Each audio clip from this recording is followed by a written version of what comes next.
Welcome to the Tech Egg. Don't get scrambled. Enjoy the video. In this video, I will explain how to get your Trust Wallet recovery phrase.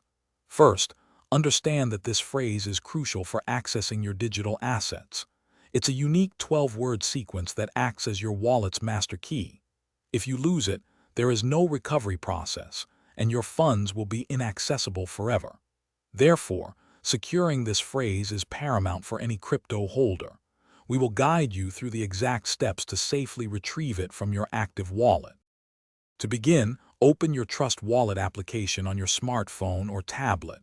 Once the app is loaded, look for the Settings icon, which is typically represented by a gear symbol and located in the bottom right-hand corner of your screen. Tap on this icon to open the Settings menu. From there, you will see several options. Select Wallets to proceed. This section lists all the cryptocurrency wallets you currently have set up within the application.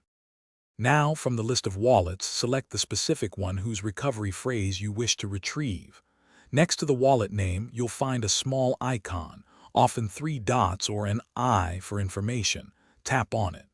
This will bring up more options for that particular wallet. Select Show Recovery Phrase. Before displaying the phrase, Trust Wallet will present a critical security warning. Read this carefully and confirm that you understand the risks involved if your phrase is compromised. After viewing your recovery phrase, the most critical step is to secure it properly. Write down all 12 words precisely on a piece of paper. Double-check every word for accuracy, as even a single misspelling can render it useless. Store this physical copy in a safe, private place like a fireproof safe or a secure deposit box, completely offline. Never store it digitally or share it with anyone. Remember, your security is paramount. Also, for other great deals and to check out those darn tough socks with a lifetime warranty, please see the links in the description below. Thanks for watching. Consider subscribing if I helped unscramble your problems.